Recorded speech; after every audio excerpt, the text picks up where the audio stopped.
ជំរាបសួរសូមស្វាគមន៍មកកាន់សភាគីចានចាថ្ងៃនេះសូមជួបគ្នាជាមួយនឹងមុខម្ហូបថ្មីគឺនំបញ្ចុកស្រស់ចានេះគឺនំបញ្ចុកស្រស់បែបវៀតណាមចាដូច្នេះសូមរីករាយជាមួយនាងខ្ញុំទាំងអស់គ្នាចានេះគឺខ្ញុំ highlight ជាមួយនឹងគ្រឿងក្រៅចាដែលយើងធ្វើបានចិត្តហើយចាអញ្ចឹងខ្ញុំសូម highlight ជាមុនសិនមុននឹងយើងចាប់ផ្ដើមនៃរបៀបធ្វើនំបញ្ចុកនេះទាំងអស់គ្នាចាបរិមាណគ្រឿងក្រៅនេះច្រើនគឺខ្ញុំញ៉ាំគ្រួសារខ្ញុំគឺសមាជិកធំចាសមាជិកគ្រួសារខ្ញុំក្នុងការញ៉ាំនំបញ្ចុកថ្ងៃនេះគឺមានគ្នារហូតទៅដល់ចា12នាក់ចា12នាក់ចាអញ្ចឹងនេះគ្រឿងផ្សំមានបកាក្រៀមមានខ្ទឹមសមានស្លឹកក្រូចសើចមានខ្ជាយមានល្មៀតចាមានស្លឹកគ្រៃល្មៀតហើយនឹងខ្ជាយគឺសំខាន់ចាហើយយើងប្រើច្រើនបានឈ្ងុយជាពិសេសគឺខ្ជាយនឹងតែម្ដងចាខ្ជាយតែប្រើយើងច្រើនសរៀងនឹងបញ្ចុកខ្មែរយើងដែរនឹងបញ្ចុកខ្មែរយើងគឺសំខាន់ខ្ជាយចាបន្ទាប់ពីទឹកពុះហើយគឺយើងយកស្លឹកគ្រៃដែលយើងបង់ចាដែលយើងចងម្ដុំធំហ្នឹងចាជាមួយនឹងបកាក្រៀមហ្នឹងដាក់ចូលជាមួយនឹងទឹកដែលកំពុងដាំពុះហ្នឹងជាមួយនឹងស្លឹកក្រូចសើចចំនួន 5-6 ស្លឹកដែរចាខ្ទឹមសមិញហ្នឹងគឺពីកពូធំគឺខ្ញុំដាក់កដាដំហើយដាក់ពាក់កដាទៅក្នុងទឹកហ្នឹងណាចាអញ្ចឹងនេះគឺខ្ទឹមស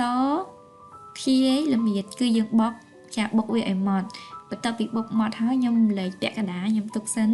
ចាហើយសម្រាប់ពាក់កដាទៀតគឺបង់ចូលទៅក្នុងទឹកសម្លយើងហ្នឹងណាចំពោះទឹកសម្លនេះគឺខ្ញុំប្រើទឹកចំនួន8លីត្រ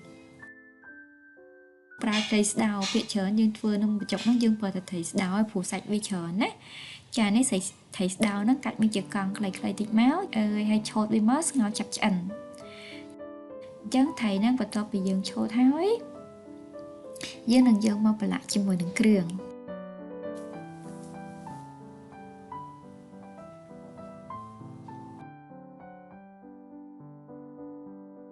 ចឹងគ្រឿងនេះគឺយើងបានប្រើជាមួយនឹងប៊ីចេងមួយចុងស្លាបព្រា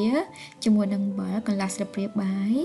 ហើយជាមួយនឹងស្ករសកន្លះស្លាបព្រាបាយដូចគ្នាហើយយើងច្របល់ជាមួយនឹងគ្រឿងដែលយើងបុកមិញហ្នឹងមានខ្ជាយមានល្មៀតមានខ្ទឹមសហ្នឹងអញ្ចឹងបុកវាហើយយើងយកមកប្រឡាក់ជាមួយនឹងសាច់ត្រីយើងធ្វើបែបហ្នឹងជួយឲ្យសាច់ត្រីយើងមានជាតិហើយវាជួយកាត់បន្ថយនៃការឆ្អាបនៃក្លិនត្រីមួយកម្រិតទៀតដែរ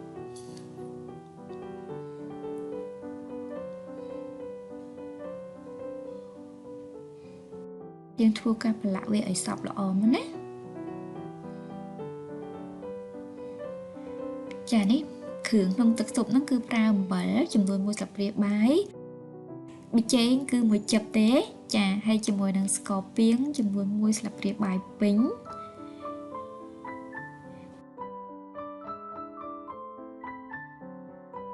ហើយនឹងជាមួយនឹងទឹកត្រី1វែកគឺទឹកស្លនេះគឺ8លីត្រតែដល់ពេលឲ្យវាងូសហើយឡើងហ៊ីងចាហ៊ីងអស់ប្រហែលជាជាង1លីត្រចាហើយបន្ទាប់ពីហ្នឹងហើយយើងដាក់ជាមួយនឹងត្រីយើងបញ្ចូលត្រីដែលយើងប្រឡាក់ហើយហ្នឹងចឹងត្រីហ្នឹងមុនយើងដាក់ចូលយើងគួរប្រឡាក់ទុកមុនរយៈពេលបានជាង10នាទីទៅដើម្បីឲ្យវាចូលជាតិជាមួយនឹងគ្រឿងដែលយើងប្រឡាក់ហ្នឹងណាចាហើយជាមួយនឹងកាត់ជាមួយនឹងខ្ទឹមជាមួយនឹងល្មៀតជាមួយនឹងខ្ជាយហ្នឹងវាកាត់ក្លិនឆ្អាបនេះគឺតក័នេះកាត់កង់ដើម្បីយកទៅចៀនវាឲ្យក្រៀមដាក់នៅក្នុងទឹកសម្លហ្នឹងផងដែរ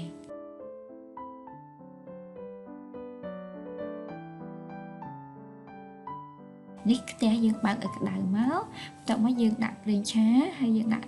តក័នឹងចូលដើម្បីធ្វើការចៀន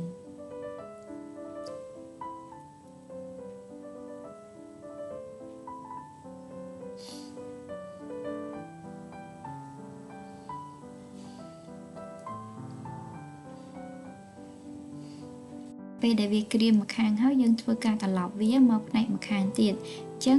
នំបញ្ចុកនេះតក័នេះដាក់ក្នុងនំបញ្ចុកគឺយើងត្រូវចៀនឲ្យក្រៀមបានយើងដាក់ទៅឆ្ងាញ់ចាអញ្ចឹងនេះយើងចៀនក្រៀមហើយដូចខ្ញុំបង្ហាញអញ្ចឹងយើងស្រង់វាចេញដាក់ម្ដងសិនចាហើយខ្ញុំបានប្រើប្រហិតសង្ញាប់ដាក់ពីលើដែរដូចបង្ហាញបងប្អូននៅដើមវីដេអូអញ្ចឹងណាអញ្ចឹងប្រហិតនេះគឺមានទម្ងន់3ខាំ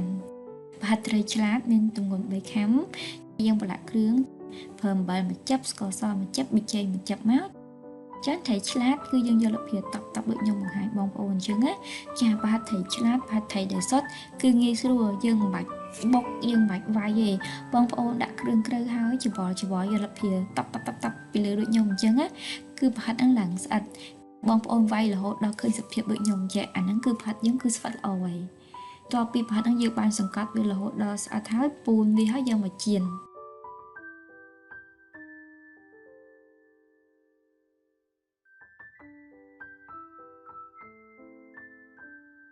chà nếu dương chiên thấy dương việc khỉa mặt hàng thấy dương thật lọc mà mặt hàng tiết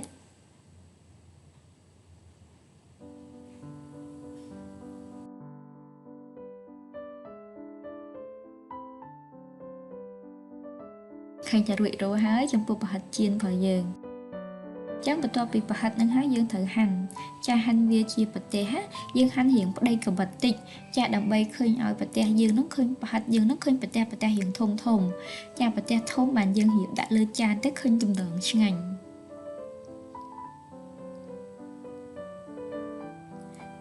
khương khởi nếu dương nghiệp chăm hái dương tục viêm mền lửa dần hái dương ban đạp sạch đá cha những ban phở chỉ mùi nồng sạch cho bàn đá giống trong bột sạch na đại quạt thông thống thưa ca cắt về chụp bì bàn tay bọc sạch hiện tui tới dương bạch dương đã từng mua tại mặt đồng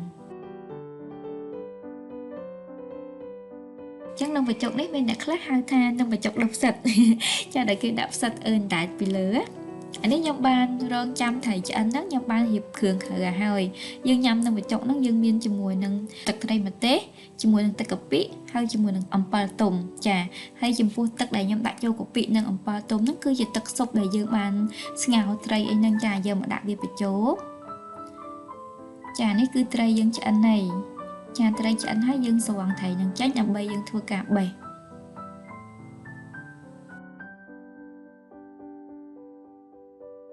sầu vì ai tự chịu hói thầy nhắc cho anh nói dương sầu vì đặt nông trận đại không cha dương mà lại thành máu tục vì ở tự về chị hói dương thua cả bầy hốt vô cho anh cha nhà ó chà ơi nhóm hiện chặt bị dạy tịch phụ tại nhóm mình chọn đá đòn chấn cả ba thời bị chặn tịch cả bia lại mình cho ăn lại mình chà bây giờ phải mình tịch đi cường khởi ban sầm bạch bên đang ngay viên tập đây mà té chà viên chìm mùi nâng tập ẩm bể túm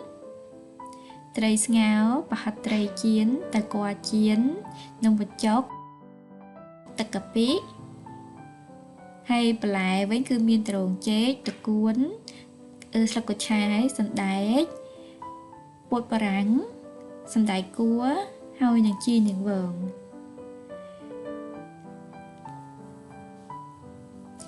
krưng krơi chran bàn tay đời xa sầm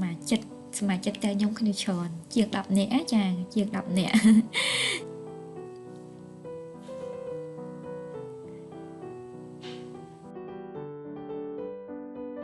về đề dương đùng ngọt tật nâng là hốt đo lực khởi nhân chân chết ở hói dương thưa ca soạn lực khởi nhân chân cha soạn lực khởi nhân chân hói dương đạp sạch